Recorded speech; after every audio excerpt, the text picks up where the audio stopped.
hemos estado viendo cómo armar a partir de 3 perceptrones una solución, y lo que sigue es tratar de conectar esos 3 perceptrones para ver que efectivamente tengamos esa solución.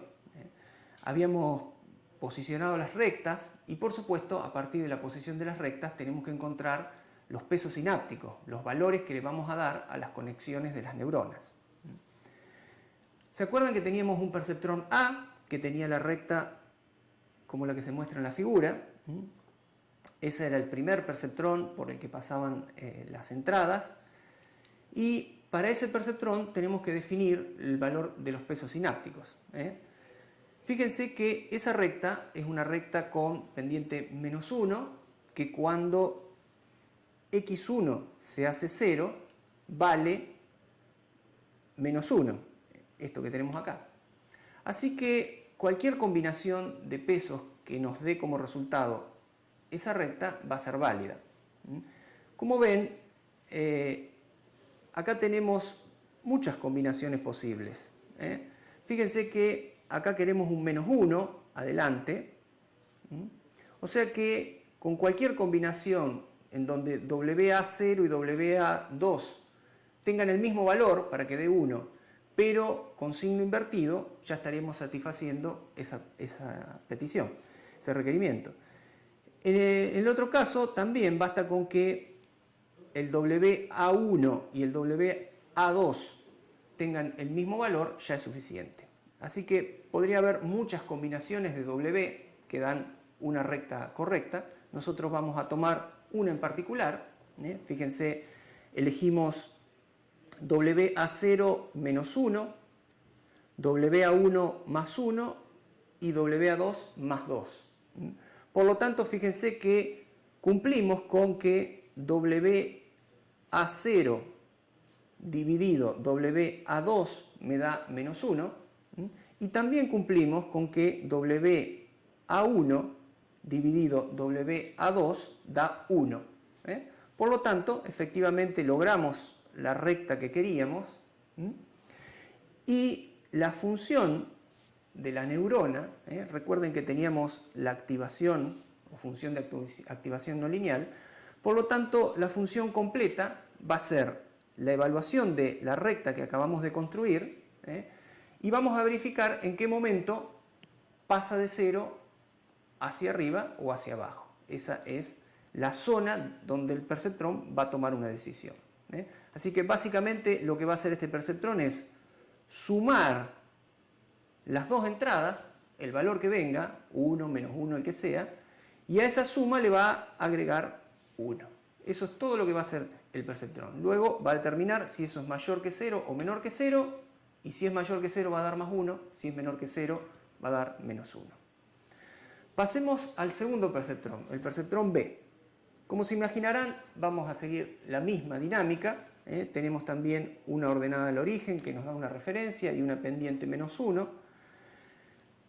Esta sería la recta que necesitamos, una recta que cuando x1 se hace 0 pasa por más 1, o sea, x2 pasa por más 1.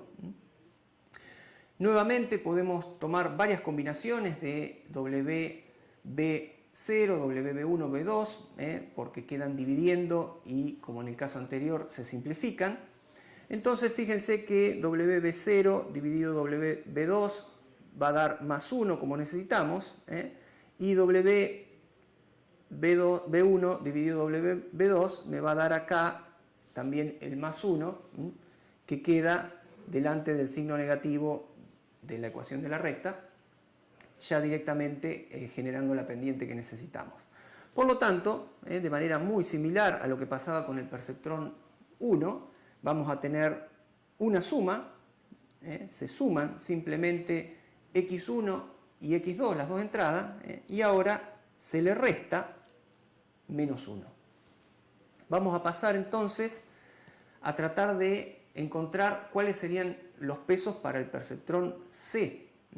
Recuerdan que habíamos llegado a la conclusión de que el perceptrón C, dadas como entradas las que eran salidas del perceptrón A y el perceptrón B, tenía que pasar por esta zona y dividir haciendo que todas las salidas por arriba sean más 1.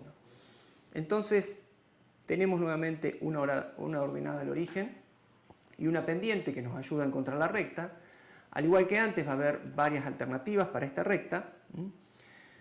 Acá simplemente lo que hice fue poner la recta. Fíjense, observen nuevamente que esta recta relaciona y sub A con y sub B. Ya no es una recta que está en función de las entradas, sino que este perceptrón recibe como entrada lo que fueron las salidas de los dos perceptrones anteriores.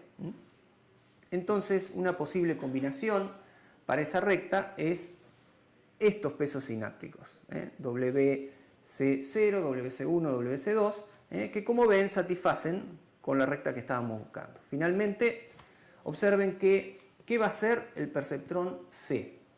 Va a tomar la salida del perceptrón A, le va a restar la salida del perceptrón B y después le va a restar 1. A todo eso le va a aplicar la función signo y va a verificar si el signo es mayor que 1, va a dar como salida final ya de toda nuestra red más 1, y si es menos 1 va a dar menos 1. Entonces vamos a tratar de dibujar rápidamente esta red neuronal que conseguimos. Nosotros tenemos una salida final que va a ser la salida Y. Esa salida final va a salir del perceptrón C, ¿no es cierto? Este era el perceptrón C. Y también tenemos otros dos perceptrones, otras dos neuronas, que van a ser las neuronas A y las neuronas B. Y por último, o mejor dicho, primero que todo, que es lo que entra, tenemos la entrada X1 y X2. Así que lo que nos está faltando acá es conectar los pesos. Nosotros teníamos que X1 se une con el perceptrón A mediante un peso que ¿cuánto vale? Vale WA1. O sea que le habíamos puesto más 1. X1 se une con el perceptrón B con un peso que también vale más 1. Así que acá también tenemos 1. Y de la misma manera, X2 se une con el perceptrón A, con un peso que vale más 1, y X2 se une con el perceptrón B, con un peso que vale 1. Al final, todos esos valían 1. ¿Qué nos está quedando? ¿Se acuerdan? El peso W0, el sesgo o bias. ¿Recuerdan que habíamos definido como convención que X0 siempre iba a valer menos 1, esa entrada que nos permitía dar el sesgo?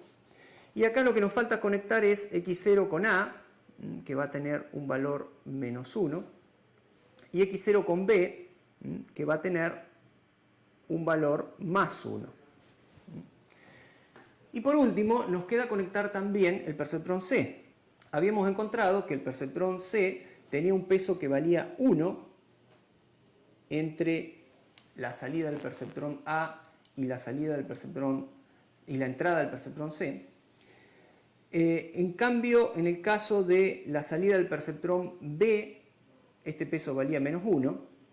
Y finalmente, la de sesgo también valía más 1. Así que finalmente acá encontramos nuestra red neuronal. Fíjense que está completamente conectada, ya tenemos los valores de todos los pesos, y la función en definitiva que se está calculando es tan simple como lo siguiente. Entra la entrada con valores X2 y X1, en el perceptrón A se va a realizar esta operación, se va a sumar X1 más X2 y a eso se le va a sumar 1, y después se va a verificar si es mayor que 0 o no.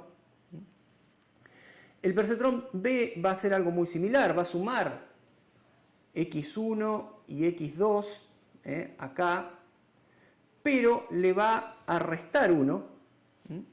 Fíjense que X0 por 1 positivo estaría dando esta resta que tenemos acá. Y finalmente, de lo que den los valores del signo, pueden dar +1 o -1, tanto para el A como para el B, vamos a estar teniendo lo que serían las salidas de los perceptrones A y B. ¿Qué va a pasar? La salida de A se va a multiplicar por +1, a eso se le va a sumar la salida de B multiplicada por -1, o sea, -B, y a eso se le va a restar -1, que es nuevamente el -1 por el 1 que tenemos acá. Y de esa manera va a estar funcionando, con esta simple ecuación que dejamos acá abajo, nuestra primera red neuronal, que solamente tiene 3 neuronitas, pero ya es una red neuronal, no es un perceptrón simple.